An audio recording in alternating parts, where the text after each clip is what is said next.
Alright, हम लोग magnetic field start किए हैं। बेसिकली हम लोग अब पढ़ रहे हैं motion of charge particle in magnetic field, है ना। मोशन ऑफ चार्ज पार्टिकल दो केस हमने पहले देखा कि पैरेलल और एंटी पैरेलल में सीधे ही चलता है हमारा चार्ज पार्टिकल, उसमें डिफ्लेक्ट नहीं करता है। लेकिन जब वेलोसिटी और मैग्नेटिक फील्ड एक दूसरे के परपेंडिकुलर हैं तो सर्कुलर मोशन स्टार्ट हो जाता है, जो कि हमने देखा q v cross B force, अगर चार्ज पॉजिटिव है तो वी क्रॉस बी की तरफ फोर्स।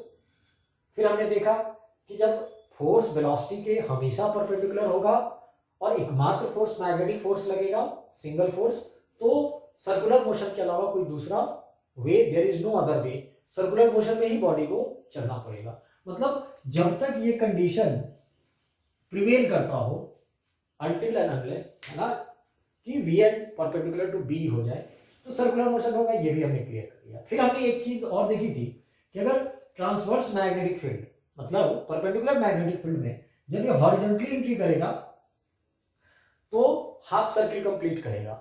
हालांकि सर्किल से, हाफ सर्किल से बड़ा या हाफ सर्किल से छोटा पार्ट भी कंप्लीट कर सकता है मैग्नेटिक फील्ड में। शर्त यह है कि पर्टिकुलर एंगल पे वो जाए। वो वैसे क्वेश्चंस भी एक आध हम देखेंगे तो और क्लियर हो जाएगा कभी कभी, क्योंकि ऐसा क्वेश्चन पूछ लिया जाता है कि कितनी देर तक ये मैग्नेटिक फील्ड में रहेगा। जैसे यहीं पे देखो आप, बिल्कुल हॉरिजॉन्टली एक्स एक्सिस के अलॉन्ग ये चार्ज पार्टिकल एंट्री किया है, नेगेटिव जेड के अलॉन्ग आपका मैग्नेटिक फील्ड है।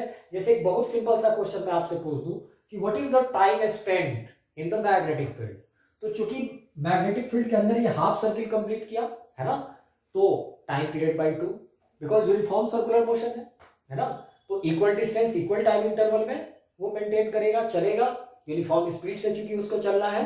तो हाफ सर्किल कंप्लीट करने में कितना टाइम लगाएगा, तो फुल सर्किल के लिए पूरे टाइम पीरियड के बराबर, तो हाफ सर्किल के लिए टाइम पीरियड बाय 2 के बराबर। सो यहां से लेके यहां तक, अगर suppose this point is a small a and this point is a small B, तो एक चीज और क्लियर होना चाहिए कि इनिशियल वेलोसिटी का जो डायरेक्शन है वो टेंजेंट की तरफ होना चाहिए, यानी इसी किसी लाइन पे हमारा सेंटर पड़ेगा। और चूंकि हाफ सर्किल कंप्लीट हो गया है तो सेंटर निश्चित रूप से यहां होगा। ये रेडियस आर कितना हो जाएगा, तो ये आर हम निकाल चुके हैं, M B by Q B, M B by Q B.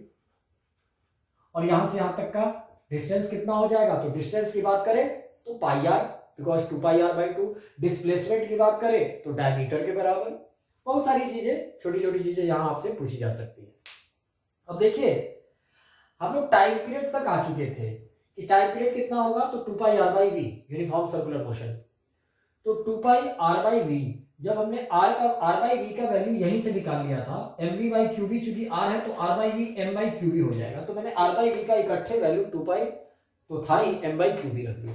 इससे एक चीज क्लियर होता है कि मास और चार्ज, अगर मैग्नेटिक फील्ड सेम हो, है ना, सेम मैग्नेटिक फील्ड में दो पार्टिकल्स को मैं मतलब अलग अलग स्पीड देके भी छोड़ूं, क्योंकि स्पीड की तो यहां बात ही नहीं है, रेडियस में स्पीड का कोई रोल नहीं है, तो दो अलग अलग चार्ज पार्टिकल, है ना, सेम मैग्नेटिक फील्ड में अलग अलग स्पीड से मैं थ्रो करूं, है ना, ताकि वो सर्कुलर मोशन करें, तो उनका रेडियस सेम हो सकता है, बशर्ते एम बाई क्यू चाहे क्यू बाई एम उनका सेम हो।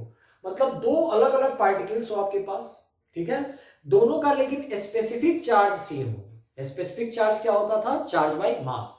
स्पेसिफिक चार्ज अगर सेम है तो सेम मैग्नेटिक फील्ड में उनका टाइम पीरियड भी क्या रहेगा, सेम रहेगा, है कि नहीं, ये भी हम कह सकते हैं।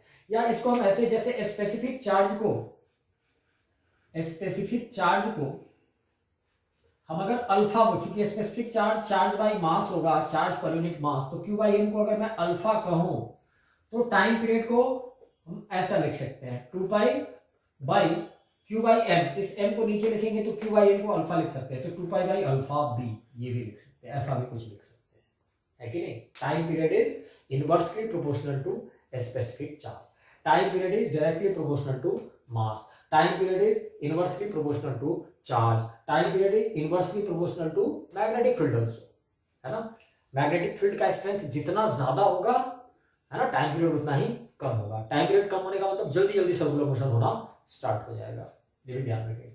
रेडियस पे भी उसका असर पड़ेगा, मैग्नेटिक फील्ड जितना ज्यादा होगा रेडियस भी कम होगा, ये भी देख सकते हैं हम लोग।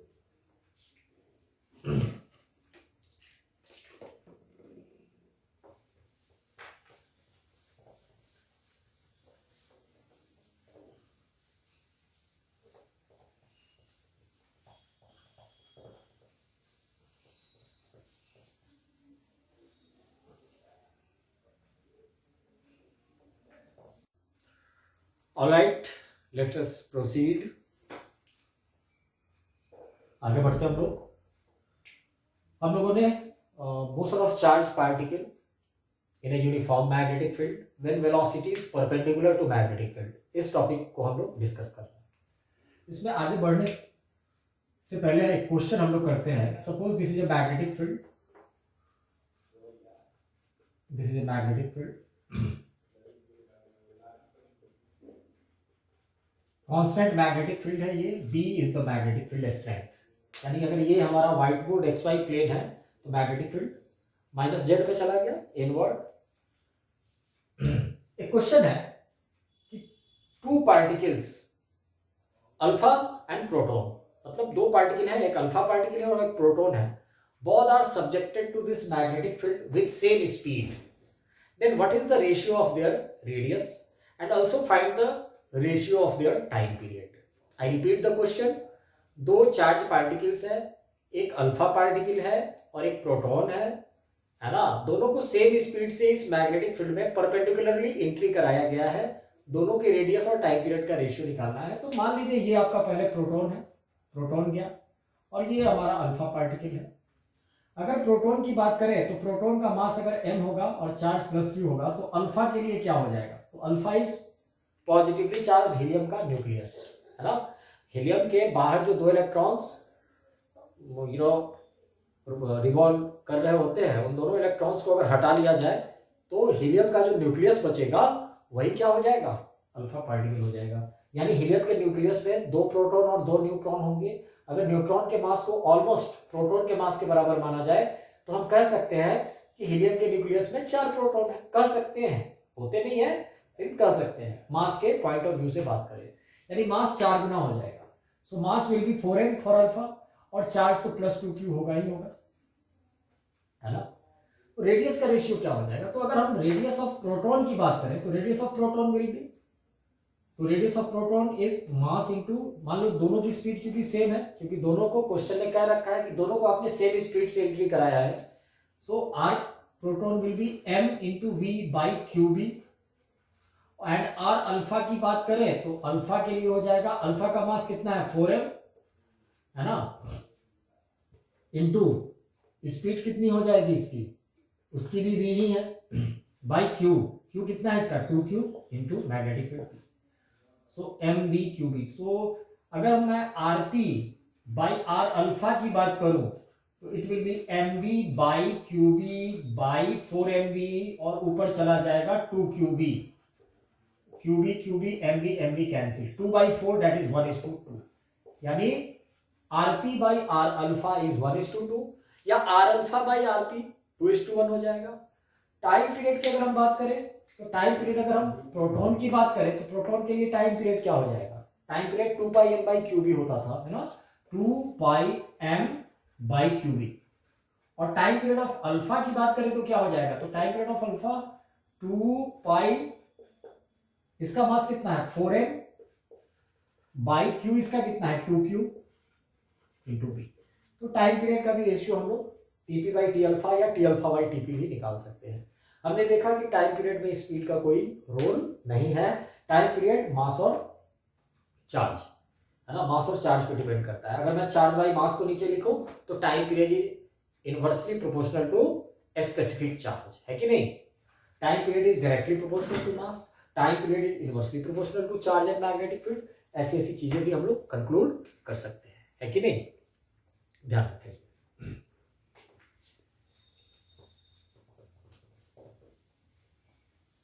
इसी मैग्नेटिक फील्ड में और भी बहुत सारे क्वेश्चन ऐसे ही सिमिलर टाइप के आपसे पूछे जा सकते हैं, है ना। सिमिलर टाइप के क्वेश्चंस की अगर हम बात करें तो पूछे जा सकते हैं। यहाँ पे अभी जो प्रीवियस क्वेश्चन था हमारा, उसमें हमने देखा कि दोनों को हमने सेम स्पीड दिया है ना, दोनों को हम लोगों ने सेम स्पीड दिया है।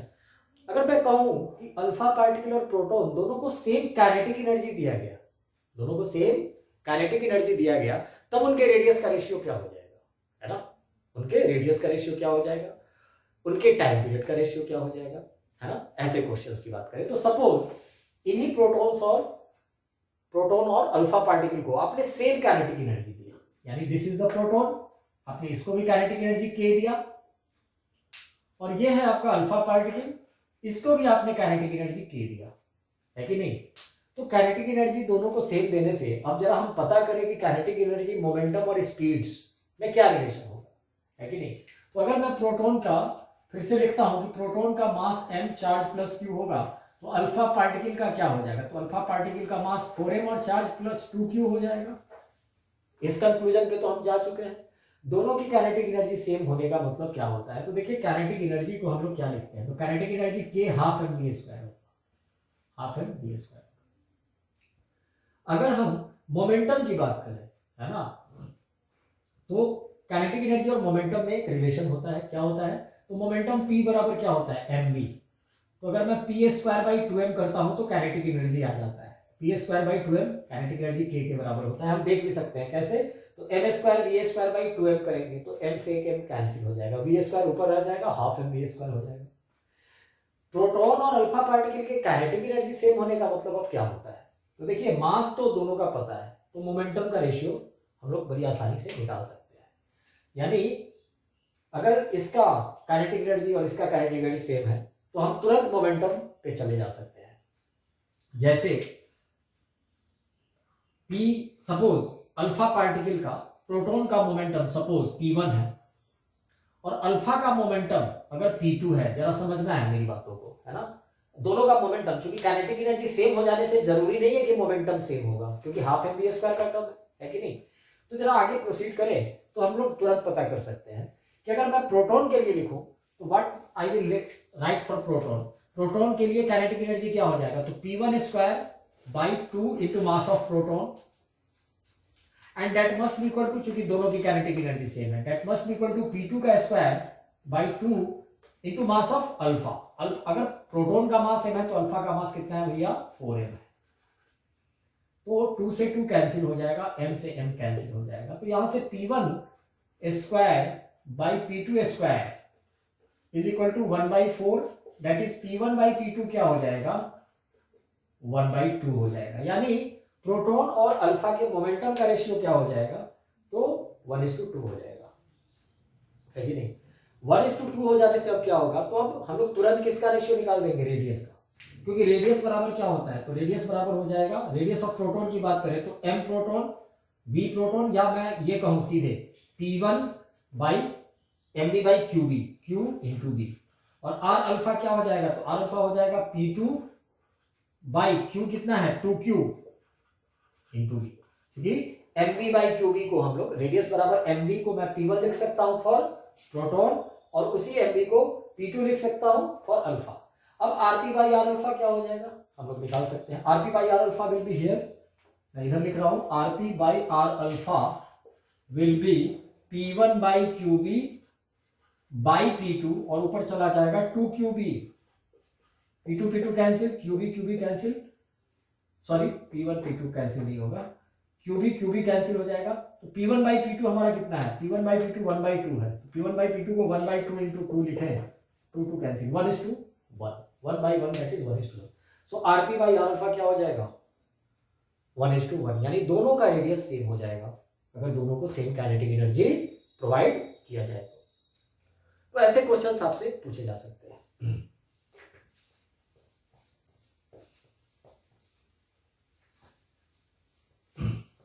कभी कभी किसी चार्ज पार्टिकल को, है ना, कभी कभी किसी चार्ज पार्टिकल को हम लोग किसी पोटेंशियल डिफरेंस से एक्सेलरेट करा देते हैं और फिर हम परपेंडिकुलर मैग्नेटिक फील्ड में इसे भेज देते हैं।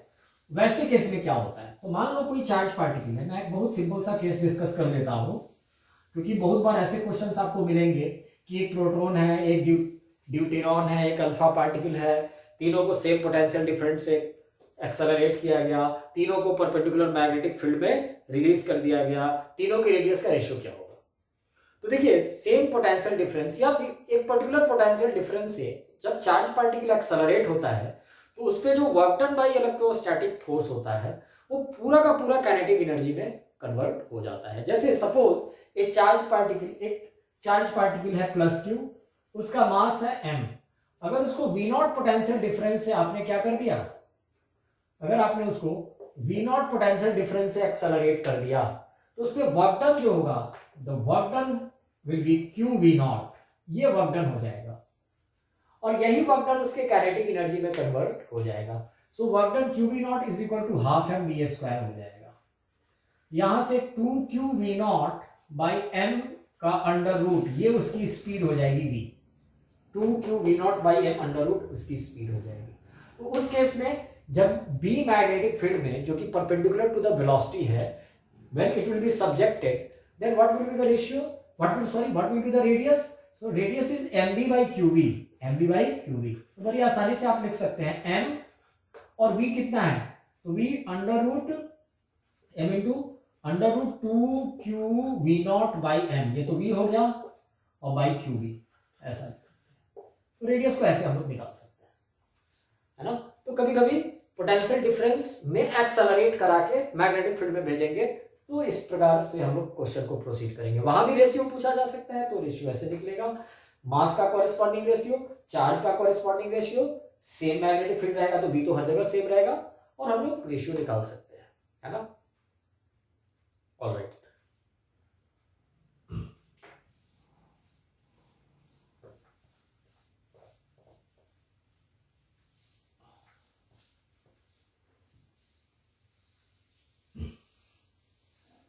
ओके।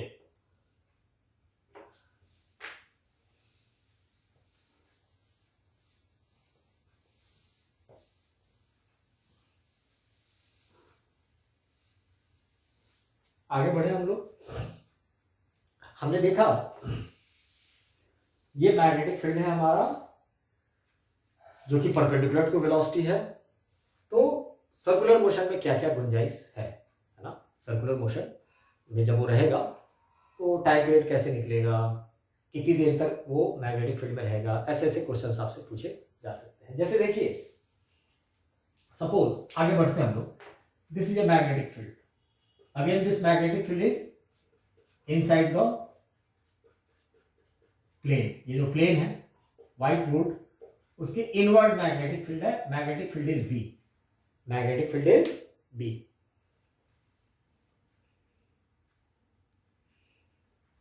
अब बात आती है कि अगर कोई चार्ज पार्टिकल प्लस क्यू और एम, जिसको v स्पीड हम देते हैं, q प्लस क्यू चार्ज है, m उसका मास है, तो सर्किल में बेंड किधर करेगा, तो हम लोग जानते हैं v क्रॉस b के, क्योंकि पॉजिटिव चार्ज है तो v क्रॉस b की तरफ फोर्स लगेगा, थंब ऊपर जाएगा, मतलब ये चार्ज पार्टिकल ऐसे मुड़ेगा।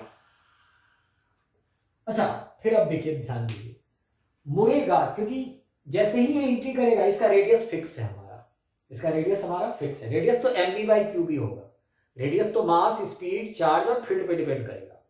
तो ये जो रीजन है, इस रीजन की विड्थ, अगर आपसे कोई कहे कि ठीक है चलो भैया हॉरिजॉन्टली एंट्री करेगा, तो सर्किल, हाफ सर्किल कंप्लीट करेगा, ये हमने प्रीवियस लेक्चर में देखा, प्रीवियस पार्ट में देखा।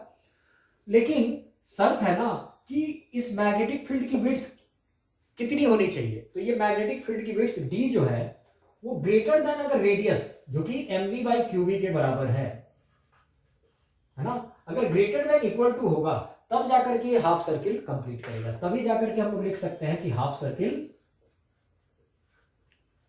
कंप्लीट करेगा। बाहर से ये आएगा, मैग्नेटिक फील्ड के बाहर से आएगा और हाफ सर्किल कंप्लीट करेगा, यानी ये शर्त जरूर होना चाहिए, है ना। और उसका सेंटर कहां कहीं लाई करेगा, तो ये वेलोसिटी का डायरेक्शन टैंजेंट और टैंजेंट पे परपेंडिकुलर, यानी ये जो बिल्कुल बैरियर लाइन है वहां पे यहां कहीं सेंटर लाई करेगा, ये भी हम जानते हैं। ऑलराइट, तो d अगर greater than equal to radius होता है जो कि mv बाई qv के बराबर है, तो हाफ सर्किल कंप्लीट करेगा। और इस केस में अगर टाइम स्पेंट आपसे पूछा जाए कि कितनी देर तक ये यहां रहा, time spent in magnetic field क्या हो जाएगा, तो time spent in magnetic field, time spent in magnetic field, time period by 2 हो जाएगा, that is time period by 2। Time period by 2 का मतलब 2 pi m by qv by 2, 2 cancel, that is pi m by qv, pi m by, है ना, पाई m by qv हो जाएगा। अब देखिए, चलो भैया ये सही बात है कि d क्या होना चाहिए, ग्रेटर देन रेडियस होना चाहिए, लेकिन क्या हमेशा d जरूरी है कि ग्रेटर देन रेडियस होगा, तो जवाब है नहीं। कभी कभी डी लेस देन भी हो सकता है कि नहीं? अगर लेस देन होगा तो कैसे करेंगे ये थोड़ा सा देख लिया जाए, है ना।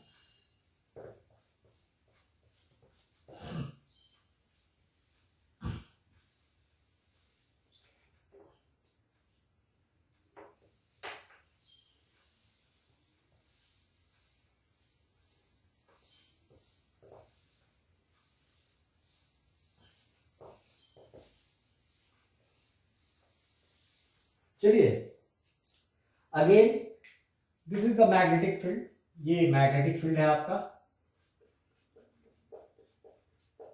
ये यहां कहीं तक है।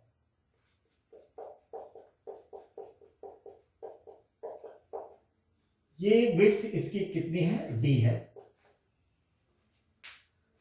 लेकिन इस बार डी जो है वो रेडियस से कम है, यानी इस बार डी जो है D is less than equal to radius का कंडीशन है। मतलब अगर कोई चार्ज पार्टिकल यहां हॉरिजॉन्टली ऐसे एंट्री करता, प्लस क्यू एम इसका मास प्लस क्यू इसका चार्ज और v स्पीड से अगर ये यहां एंट्री करता हॉरिजॉन्टली, तो हम जानते हैं कि ये तो जाता v क्रॉस v ऊपर की तरफ फोर्स लगता चूंकि पॉजिटिव चार्ज है, और ये यहां से ऐसे मुड़ता। लेकिन मुड़ते मुड़ते अगर हम बात करें, मुड़ता अगर, तो क्या ये हाफ सर्किल कंप्लीट कर पाता? तो नहीं, क्योंकि हाफ सर्किल कंप्लीट करते करते रेडियस के बराबर वो चलना चाहता, लेकिन डी चूंकि रेडियस से कम है इसलिए वो यहां पहुंच पाता।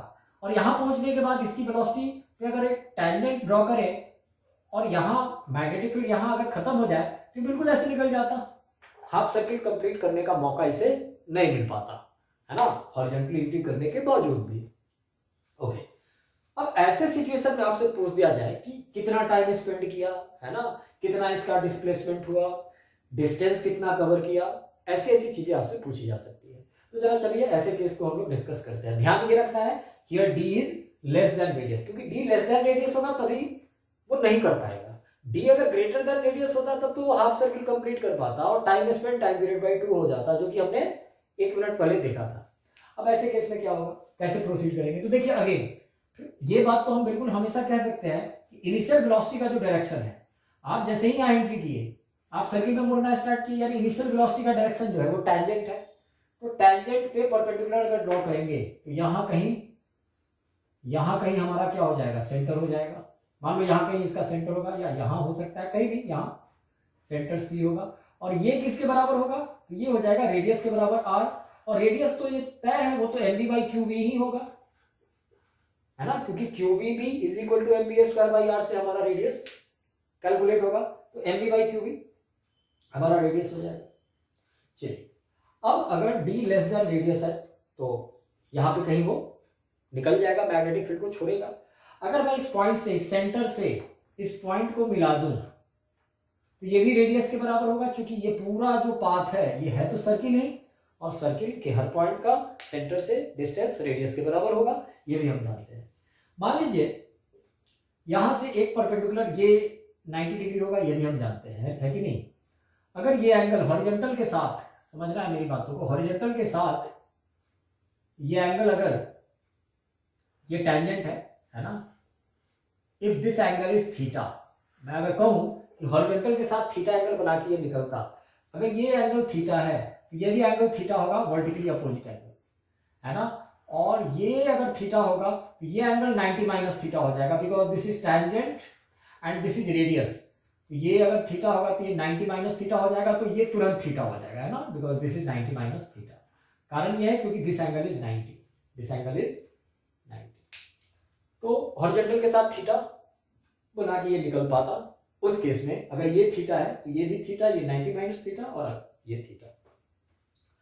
अब चलिए हम लोगों को देखना है, बहुत सारी चीजें हम लोगों को अब कैलकुलेट करना है कि यहां से जब तक ये फील्ड में था तब तक कितना टाइम स्पेंड किया। जैसे point A is this and point B is this, तो ए से बी तक चलने का टाइम, तो हम जानते हैं कि यूनिफॉर्म सर्कुलर मोशन में आप चलते हो, पूरा सर्किल कंप्लीट करते तो 360 घूमते, तो थीटा घूमोगे तो कितना टाइम लगेगा, है ना। यूनिटी मेथड से भी हम लोग यहाँ पता कर सकते हैं। अब जरा ये थीटा कैसे निकलेगा, तो हम लोग थीटा निकाल सकते हैं कैसे। तो अगर मैं यहाँ इस राइट एंगल ट्राइंगल में देखूं, ये वाला जो राइट एंगल ट्राइंगल है, इसमें साइन थीटा क्या हो जाएगा, तो यहाँ साइन थीटा की अगर बात करूं तो sine theta will be P by H। What is P? तो P इज D, क्योंकि ये d विड्थ है, यही p के बराबर है, और h कितना है तो r के बराबर है radius, sin theta is d by r। तो तुरंत यहां से क्या निकल जाएगा, थीटा निकल जाएगा। जैसे मान लीजिए d r बाई 2 होता, क्योंकि d तो कम रहना है रेडियस से, suppose if d is equal to r by 2 होता, एक केस लेकर के मैं डिस्कस कर देता हूं, तो d अगर r बाई 2 होता तो साइन थीटा कितना होता, उस केस में साइन थीटा हो जाता r by 2 by r cancel 1/2, 1/2 का मतलब 30 डिग्री है ना। तो जब ये 30 डिग्री मूव करेगा तो कितना टाइम लगता, तो पूरा 360 घूमने में टाइम पीरियड के बराबर टाइम लगता है। 360 डिग्री घूमने में टाइम पीरियड के बराबर टाइम लगेगा, तो 30 डिग्री घूमने में कितना टाइम लगता, तो 30 इंटू टी बाई 360, क्योंकि यूनिफॉर्म सर्कुलर मोशन है, 30 से ये 12 टाइम कैंसिल, यानी टाइम पीरियड बाई 12 टाइम लगता। टाइम पीरियड कितना होता है, तो time period 2 pi m by Q B, क्योंकि उसको तो कोई मतलब नहीं है स्पीड से, वो तो मास और चार्ज पे डिपेंड करेगा। ये हो जाता 2 pi m by Q B, और नीचे रहता 12, 2 से 6 टाइम कैंसिल, यानी pi m by 6 Q B time हो जाता। ये क्वेश्चन मैंने डिस्कस करा दिया। उसी तरीके से आपसे और भी बहुत सारी चीजें पूछी जा सकती थी, जैसे पूछ दिया जाता कि what is the average velocity from A to B. तो एवरेज वेलोसिटी क्या होता है, तो एवरेज वेलोसिटी होता है total displacement by total time. Displacement कैसे निकालते, तो ए से बी इस पॉइंट को सीधे मिला देते, शॉर्टेस्ट डिस्टेंस, और ये शॉर्टेस्ट डिस्टेंस कैसे निकलता, तो शॉर्टेस्ट डिस्टेंस भी हम लोग निकाल सकते थे। कैसे निकालते, तो यहां से एक परपेंडिकुलर ड्रॉ कर देते, ये सर्किल का कॉर्ड है, ये बाइसेक्ट करता, और ये कैसे निकालते थे, ये 90, ये थीटा, तो ये थीटा बाई 2, ट्रिग्नोमेट्री लगाते, ये निकाल लेते, और इसका ट्वाइस कर देते, डिस्प्लेसमेंट निकल जाता। तो total displacement by total time pi m by 6 Q भी कर देते, तो एवरेज वेलोसिटी आ जाता। यही पे हमसे पूछता what is the average speed, तो एवरेज स्पीड के लिए कहीं जाने की जरूरत नहीं है, एवरेज स्पीड v के ही बराबर रहता है, क्योंकि कांस्टेंट स्पीड से चल रहा है ना। मैग्नेटिक फील्ड जब परपेंडिकुलर होगा तो आप कांस्टेंट स्पीड से चलेंगे, है कि नहीं। हालांकि मैग्नेटिक फील्ड वाला फोर्स तो कुछ करता ही नहीं है, स्पीड के साथ तो कोई छेड़छाड़ नहीं करता हो, तो स्पीड तो हमेशा फिक्स रहेगा। तो क्या एवरेज स्पीड और क्या इंस्टेंटेनियस स्पीड, स्पीड हमेशा ही सेम रहेगा। जो स्पीड यहाँ रहेगी वही स्पीड यहाँ रहेगी, वही यहाँ रहेगी, वही यहाँ रहेगी, वही यहाँ रहेगी, वही यहाँ रहेगी। तो पूरे स्पान में एवरेज स्पीड भी वही रहेगी जो किसी इंस्टेंट की स्पीड होगी, जो कि v थी। तो एवरेज स्पीड निकालने के लिए पेन उठाने की भी जरूरत नहीं है, v ही आंसर हो जाएगा। लेकिन एवरेज वेलोसिटी में ऐसा नहीं करेंगे, क्योंकि वेलोसिटी का डायरेक्शन बार बार बदल रहा है, इसलिए एवरेज वेलोसिटी में ये काम नहीं करेंगे। एवरेज वेलोसिटी जब बिल्कुल पूछेगा तो हम टोटल डिस्प्लेसमेंट निकालेंगे, फिर टोटल टाइम तो हमें पता है, ऐसे करते हैं, ठीक है ना। Sine theta is equal to D by R कैसे करेंगे ये आप समझ सकते हैं।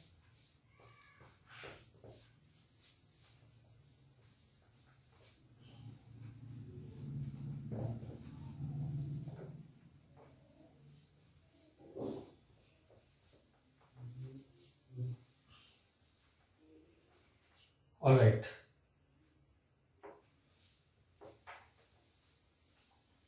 आगे बढ़ते हैं हम लोग। तो हमने देखा मैग्नेटिक फील्ड में मैग्नेटिक फील्ड की विड्थ जब रेडियस से एक बार कम है, एक बार रेडियस से ज्यादा है, तो वैसे सिचुएशन। एक सिचुएशन और डिस्कस करते हैं। हमने अभी तक जो भी केसेस देखे हैं उसमें क्या था, तो उसमें मैग्नेटिक फील्ड बिल्कुल इस व्हाइट बोर्ड में एक्स एक्सिस के अलॉन्ग एंट्री कर रहा था। Magnetic field perpendicular to V था वहां भी। अब हम एक ऐसा केस डिस्कस करने जा रहे हैं कि मैग्नेटिक फील्ड और वेलोसिटी परपेंडिकुलर तो है, लेकिन एक्स एक्सिस के अलॉन्ग एंट्री ना करके किसी दूसरे एंगल पे एंट्री कर रहा हो, है ना। सपोज हमारा चार्ज पार्टिकल ऐसे एंट्री करता, हॉरिजॉन्टली एंट्री नहीं करता, है ना। यानी प्लस क्यू चार्ज है m वहां से v स्पीड से आप ऐसे अगर एंट्री करोगे, तो अगेन क्योंकि पॉजिटिव चार्ज है, मैग्नेटिक फील्ड b है जो कि इनवर्ड है ना, इनवर्ड है, तो v क्रॉस b जैसे ही आप एंट्री करोगे v क्रॉस b की तरफ फोर्स लगेगा, यानी आप ऐसे मुड़ जाओगे, है ना, ऐसे आप मुड़ जाओगे, v क्रॉस b थंब ऊपर, तो आप ऐसे मुड़ोगे। अब देखिए जब तक आप यहां चलोगे, जब तक मैग्नेटिक फील्ड में रहोगे, आप एक सर्किल पे ही चल रहे होगे, लेकिन क्या सर्किल का सेंटर पहले क्या था, तो पहले सर्किल का सेंटर इस लाइन पे पड़ता था, ये जो बैरियर है जहां से मैग्नेटिक फील्ड स्टार्ट है। कारण क्योंकि पहले आप बिल्कुल एक्स एक्सिस के लॉन्ग एंट्री करते थे, है ना, तो इनिशियल वेलोसिटी का डायरेक्शन टैंजेंट हो जाता था, और टैंजेंट पे जब हम परपेंडिकुलर डालते थे तो टैंजेंट का जो परपेंडिकुलर है वो सर्किल के सेंटर से पास करना चाहिए, तब वो मतलब हो जाता था। लेकिन अब क्या है, तो क्या बेसिक फंडा तो अभी भी वही है कि इनिशियल वेलोसिटी का डायरेक्शन जो है उस पर अगर मैं परपेंडिकुलर डालूं तो वो सर्किल के सेंटर से पास करना चाहिए। तो इनिशियल वेलोसिटी का डायरेक्शन जब आप एंट्री कर रहे हैं वो तो इधर की तरफ है, तो अगर मैं इस पे परपेंडिकुलर डालूंगा, यहाँ पे अगर मैं परपेंडिकुलर डालूंगा तो the perpendicular will be something like this, this is angle 90, यानी सर्किल का सेंटर यहाँ कहीं पड़ना चाहिए, सर्किल का सेंटर यहाँ कहीं पड़ना चाहिए। सर्किल का रेडियस अभी भी कितना होगा, तो रेडियस तो mv by qv ही होगा, उससे कोई फर्क नहीं पड़ता है, क्योंकि यहां भी आप क्या लिखेंगे, qvb is equal to mv square by r, एकमात्र फोर्स मैग्नेटिक फोर्स ही लग रहा है, तो mv by qv ही होगा। लेकिन ध्यान रखेंगे कि सर्किल का सेंटर ऑफ मैग्नेटिक फील्ड के रीजन के बिल्कुल बाहर, पहले तो बैरियर पे सेंटर पड़ता था, अब इधर पड़ेगा। यहां से अगर मैं इस चीज को इसको मिला दूं तो ये हो जाए। अगर आप इस सर्किल को मन ही मन कंप्लीट करते तो ये ऐसे कुछ कंप्लीट होता, और यहां सर्किल का सेंटर कुछ यहां होता था। आपसे यहां से लेके यहां तक का अगर टाइम पूछेगा, यहां से मतलब कितने देर तक मैग्नेटिक फील्ड में आप रहेंगे, ऐसा क्वेश्चन पूछ दे, एवरेज वेलोसिटी पूछ दे, कुछ भी ऐसा पूछ दे, तो यहां से लेके यहां तक का टाइम कैसे निकलेगा, तो यहां से लेके यहां तक का टाइम निकालने के लिए अगर if this angle is theta, समझना है मेरी बातों को, रेडियस टैंजेंट या 90 होगा, suppose this angle is theta, गौर कीजिएगा ये थीटा है तो ये भी थीटा हो जाएगा, तो ये कितना हो जाएगा 90 माइनस थीटा, है ना, ये 90 माइनस थीटा हो जाएगा। उसी तरीके से चूंकि यहां से ये लाइन बिल्कुल क्या है, परपेंडिकुलर है हॉरिजॉन्टल लाइन पे, तो ये थीटा पे ये भी कितना हो जाएगा 90 माइनस थीटा, तो ये 90 माइनस थीटा जैसे ही होगा तो ये एंगल कितना हो जाएगा, तो अगेन दिस इज थीटा। फिर उसी तरीके से ये थीटा पे ये कितना हो जाएगा, ये भी थीटा, क्योंकि ये सर्किल का कॉर्ड है ना, और ये भी रेडियस ये भी रेडियस, तो ये थीटा पे ये भी थीटा हो जाएगा, ये थीटा तो ये कितना हो जाएगा, तो ये हो जाएगा 180 माइनस 2 थीटा, 180 माइनस 2 थीटा, यानी सर्किल के सेंटर पे कितना एंगल बन जाएगा 180 माइनस 2 थीटा। तो हम जानते हैं कि 360 घूमने में टाइम पीरियड के बराबर टाइम लगेगा, तो 180 माइनस 2 थीटा घूमने में कितना टाइम लगेगा, तुरंत निकाल लेते जितनी देर तक की मैग्नेटिक फील्ड में रहता। तो यहां से लेके अगर ए से लेके बी तक की बात करें तो ए से बी तक चलने में लगा हुआ टाइम भी निकाल सकते हैं, है ना, कैसे निकालते, तो 360 घूमने में टाइम पीरियड के बराबर टाइम लगेगा, तो 180 माइनस 2 थीटा जब सर्किल के सेंटर पे एंगल बनेगा तो कितना, तो t into 180 minus 2 theta by 360, इतना एंगल बन जाएगा। सारे एंगल्स को डिग्री में ले लेंगे, रेडियन में भी लेके आप लोग काम कर सकते हैं, नो इशू है कि नहीं। अच्छा, उसी तरीके से आई विल सजेस्ट कि ये आपने एक्स वाई प्लेन में चले थे, आप ऐसे एंट्री किए थे, आप ऐसे भी एंट्री करते तो कुछ ज्यादा बड़ा सर्किल का पार्ट मूव करके निकलते, है ना, सर्किल का सेंटर फिर से है ना, इस बार फिर बैरियर पे नहीं पड़ता, ये जो वर्टिकल लाइन है वाई एक्सिस के लॉन्ग, वहां पे सर्किल का सेंटर तब भी नहीं पड़ता, ध्यान रखेंगे। Alright, alright, let us proceed. हमने देखा कुछ क्वेश्चंस किए थे अभी हम लोगों ने, है ना, प्रीवियस लेक्चर में। अगर हम बात करें, आगे बढ़ते हैं हम, तो कुछ केसेस हम लोग और डिस्कस कर सकते हैं, है ना, जैसे आपसे थ्योरेटिकल क्वेश्चन ऑब्जेक्टिव टाइप पूछे जा सकते हैं। Suppose this is magnetic field inward, constant magnetic field है ये हमारा, है ना, मतलब ये बहुत दूर तक है मैग्नेटिक फील्ड का रीजन, और मान लो ये कोई पॉइंट है, इस पॉइंट से मैं दो चार्ज पार्टिकल, है ना, जिनका स्पेसिफिक चार्ज सेम है, दो चार्ज पार्टिकल है, मतलब पार्टिकल अलग अलग है बट उनका स्पेसिफिक चार्ज सेम है, दोनों को अगर मैं अलग अलग स्पीड दूं, मान लो एक चार्ज पार्टिकल को मैं v1 स्पीड देता हूं और एक को मैं v2 देता हूं, तो ध्यान रखना है दोनों सर्किल में चलेंगे, ये भी हमें पता है ना, अगर पॉजिटिव चार्ज है तो ये ऐसे मुड़ जाएगा, एक चार्ज पार्टिकल सर्किल में चलेगा, है ना,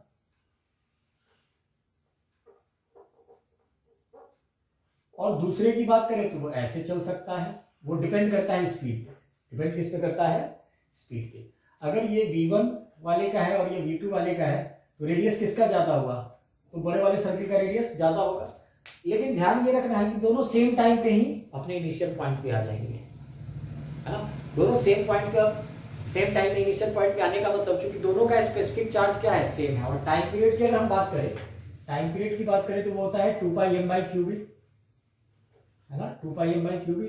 तो m/क्यू दोनों का सेम है, इसलिए t भी दोनों का सेम होगा, चूंकि b कॉमन है, सेम है, इसलिए जितनी देर में ये बड़ा सर्किल वाला यहाँ पहुंचेगा, छोटा सर्किल वाला भी उतनी देर में वहीं पे पहुंच जाएगा। यानी two charge particles, we can draw the conclusion that two charge particles having same specific charge, if given different speeds v1 and v2 from the same point in a perpendicular magnetic field, they will take equal time to come at the initial point. उन दोनों को अपने initial point पे आने में same time लगेगा। Radius दोनों circles की अलग अलग हो जाएगी, ये एक अलग बात है ना, दोनों के रेडियस का। अच्छा, रेडियस की तो बात हम कर ही सकते हैं, mv/qb, है ना, तो mv/qb से हम लोग रेडियस का पता कर सकते हैं। तो रेडियस किसका ज्यादा होगा, किसका कम होगा? अगर हम बात करें तो रेडियस होता है mv/qb। तो चूंकि m/q दोनों का सेम है या q/m दोनों का सेम, एक ही बात हुआ, b कॉमन है, तो जिसका v ज्यादा होगा, है ना, उसका r ज्यादा होगा। यानी if v1 is greater than v2 आप बोलते हो, तो आप r1 ग्रेटर देन r2 भी बोल सकते हो फॉर द सिचुएशन, लेकिन इनिशियल पॉइंट पे आने का टाइम दोनों का सेम रहेगा। तो इससे थ्योरेटिकल क्वेश्चंस पूछे जा सकते हैं, ध्यान रखेंगे। आगे बढ़ते हैं हम लोग। कभी कभी ऐसे क्वेश्चंस भी पूछे जा सकते हैं कि दो या एक चार्ज पार्टिकल है, ट्रांसवर्स मैग्नेटिक फील्ड में दोनों को वेलोसिटी दे दिया गया, what is the work done during the full revolution by the magnetic force. तो work done by magnetic force क्या हो जाएगा? Work done by magnetic force always zero, है ना। ये तो बिल्कुल एक जनरल थ्योरम ही आप बना सकते हो कि कुछ भी हो जाए मैग्नेटिक फोर्स कभी भी वर्क डन नहीं करता है ना, कुछ भी हो जाए मैग्नेटिक फोर्स कभी वर्क डन नहीं करता है। तो इस चीज को आप दिमाग में रख सकते हो, work done by magnetic force is always, work done by magnetic force always zero, always zero, ये हम कर सकते हैं। ओके, आगे प्रोसीड करते हैं। हमने v परपेंडिकुलर b देख लिया, है ना। मोशन अब हम देखने जा रहे हैं, motion of charge particle, motion of charge particle when theta, theta का मतलब यहां हमेशा वेलोसिटी और मैग्नेटिक फील्ड के बीच का है। थीटा किसके बीच का है?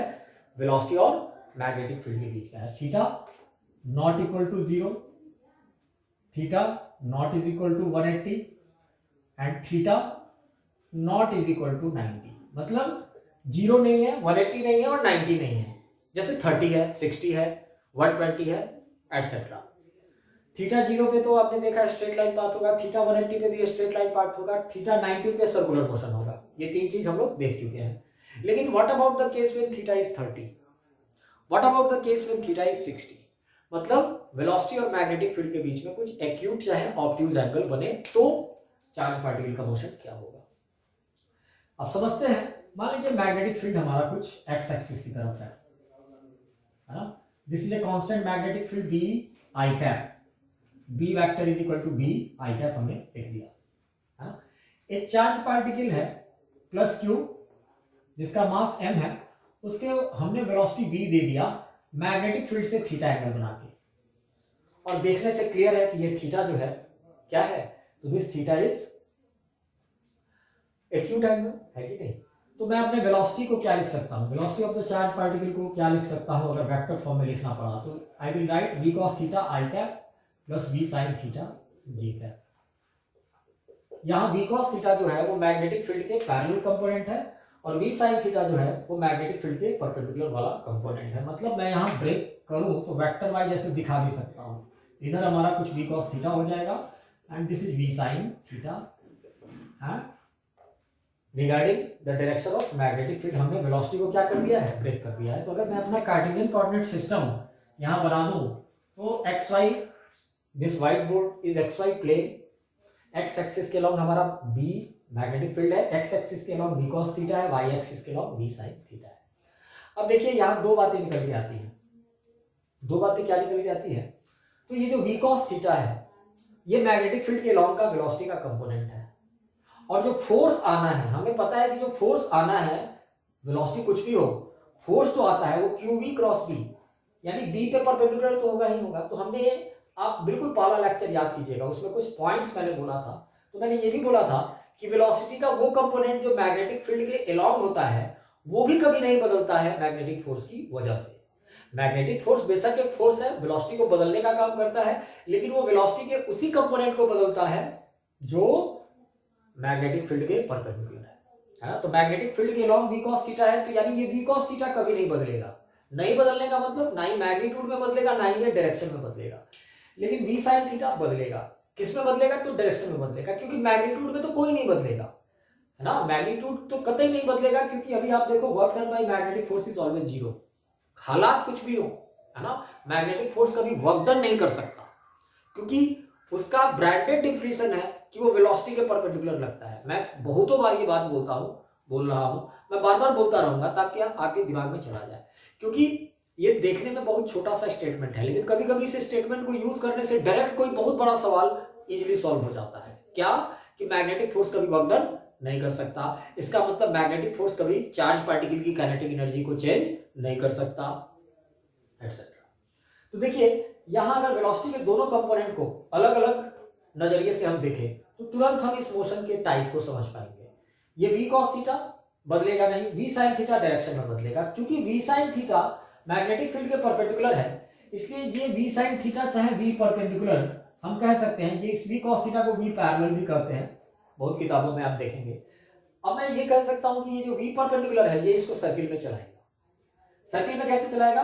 तो v क्रॉस b, यानी जैसे ही आप अंदर वेलोसिटी इधर देते ये कुछ ऐसे चलता, अंदर की तरफ होता, तो ये v परपेंडिकुलर सर्कुलर मोशन कराएगा। तो जब सर्कुलर मोशन अगर कराएगा ये, है ना, अगर ये सर्कुलर मोशन कराएगा तो उसका रेडियस कैसे निकालेंगे? तो रेडियस मैं लिख देता हूं यहां, this v perpendicular responsible for circular motion, तो उसका रेडियस r क्या हो जाएगा? तो r हो जाएगा mv परपेंडिकुलर बाई qv। अब आप कहोगे कि सर ये v cos थीटा क्या करेगा? तो ये v cos theta magnetic field के अलोंग इसे ट्रांसलेट भी कराएगा, चलाएगा भी, तो सर्कुलर मोशन भी करता रहेगा ये अंदर की तरफ और चलता भी रहेगा। So the path is helical. मैं यहां लिख ही देता हूं, पाथ हेलिकल हो जाएगा। नीट और जेईई मेन के स्टूडेंट्स केवल बाय एंड लार्ज इस चीज को समझे। फॉर जेईई एडवांस मैं इसको और थोड़ा डिटेल में पढ़ाऊंगा, है ना, लेकिन वो एडिशनल लेक्चर में आपके पास पहुंचेगा, जो खासकर जो जेईई एडवांस है ना के स्टूडेंट्स होंगे। वो नीट के लिए मैं जितना बता रहा हूं बस उसको दिमाग में आप रखिएगा। mv perpendicular by qv is r, और जैसे ही ये हेलिकल पाथ में चलेगा तो हर हेलिक्स का अपना एक पिच होता है, यानी यहाँ पे जहां से आपने रिलीज किया है, अगर यहाँ पे इसके पाथ को आप देखेंगे तो path will be like this, है ना। वन कंप्लीट रिवॉल्यूशन में मैग्नेटिक फील्ड के अलोंग जितना ये चलता है ना, वन कंप्लीट रिवॉल्यूशन में मैग्नेटिक फील्ड के अलोंग जितना ये मूव करेगा उसी को पिच कहते हैं, हेलिक्स का पिच कहलाता है वो। तो सबसे पहले वन रिवॉल्यूशन का मतलब one time period. Time period की अगर बात करें तो टाइम पीरियड t हो जाएगा 2 पाई r बाई v, और v कौन सा? तो v परपेंडिकुलर, यानी 2 पाई r कितना है हमारा? mv perpendicular by qv by v perpendicular, again cancel 2 pi m by qv। तो देख लो टाइम पीरियड का एक्सप्रेशन बिल्कुल वैसा ही है जैसा पहले था। टाइम पीरियड यहाँ भी फिर से मास और चार्ज और फील्ड पे ही डिपेंड किया, है ना। कोई लेना देना नहीं है कि टाइम पीरियड हेलिकल हो गया तो अलग हो जाएगा, ऐसा कुछ नहीं है। अगर चार्ज वही, मास वही, है ना, और फील्ड वही, तो आप एक्यूट एंगल पे भी फेंकोगे तब भी एक चक्कर में 2 पाई m बाई क्यूबी लगेगा, 90 डिग्री पे भी फेंकोगे तब भी एक चक्कर में 2 पाई m बाई क्यूबी ही लगेगा। इसलिए ऐसा नहीं सोचना है कि एंगल बदल गया तो टाइम पीरियड बदल जाएगा, टाइम पीरियड अभी भी वही रहेगा, है ना। अच्छा, पिच कितना हो जाएगा? तो पिच हो जाएगा, पिच के लिए कौन रिस्पॉन्सिबल है? तो पिच का मतलब होता है कि मैग्नेटिक फील्ड के अलोंग जितना मूव किए आप वन रिवॉल्यूशन में, तो मैग्नेटिक फील्ड के अलोंग वेलोसिटी का कंपोनेंट क्या है? v पैरेलल, यानी पिच बराबर हम लोग लिख सकते हैं v parallel into time period t। What is v parallel? v parallel is v cos theta. So we can write और इलैबोरेट करके v cos theta into 2 pi m by qb, ये भी लिख सकते हैं। ऐसे लिख सकते हैं पिच को, है ना। यानी अगर ये थीटा पता हो तो सारी बातें निकल के आ गई। मैं थोड़ा सा रिवाइज करा दूं, समअप करा दूं कि थीटा 0 होगा अगर वी और बी के बीच, पाथ है स्ट्रेट लाइन। थीटा 180 होगा वी और बी के बीच, again path is straight line. Theta 90 होगा, थीटा 90 होता तो पाथ सर्कुलर, और इन तीनों के अलावा कोई भी थीटा होता तो पाथ इज हेलिकल, है ना। अब देखिए मैंने यहाँ एक्यूट बना के देखा, आप ऐसे भी देख सकते थे, वेलोसिटी इधर बी इधर, ये एंगल ऑब्ट्यूज हो जाता, तो इस केस में ये ऐसे हेलिक्स कंप्लीट करता, चलता हेलिक्स में ही है ना। मैग्नेटिक फील्ड इधर हो या इधर हो फर्क नहीं पड़ता है ना, वो कुछ अलग एंगल हो जाता। अगर ये एंगल थीटा हो जाता तो ये 180 माइनस थीटा होता, वेलोसिटी का एक कंपोनेंट नेगेटिव एक्स में एक वाई में आता। अब नेगेटिव एक्स वाला इसे मैग्नेटिक फील्ड के लॉन्ग ट्रांसलेट कराता और परपेंडिकुलर वाला इसको सर्कुलर मोशन कराता, तो ये हेलिक्स किधर की तरफ एक्सपैंड करता, नेगेटिव एक्स एक्सिस की तरफ एक्सपैंड करता। लेकिन सारी चीजें बिल्कुल ऐसे ही चलती। वो बात अलग है कि इधर प्लस एक्स एक्सिस में पिच बनना शुरू हो गया, इधर माइनस एक्स एक्सिस में पिच बनता। इसलिए थीटा 90 से कम हो या 90 से ज्यादा हो, path will be helical. Theta 90 हो, path will be circular. Theta 0 हो, स्ट्रेट लाइन। थीटा 180 हो, straight line.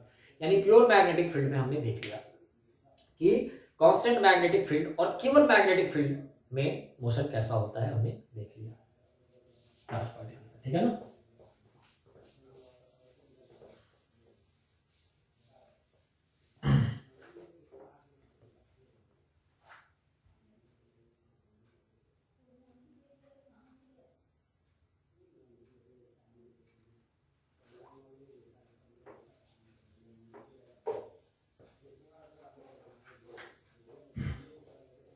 Now we will discuss